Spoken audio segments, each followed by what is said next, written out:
All right, so I got this bird bath heater and fountain.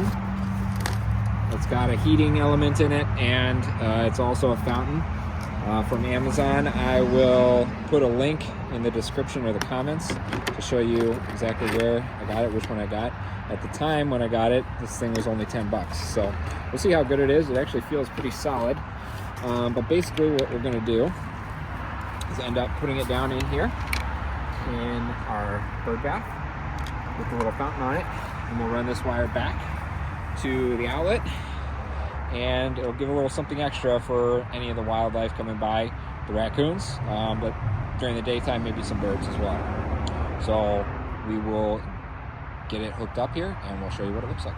Okay, so we got the bird bath filled back up. Now it's time to turn it on and see what it looks like.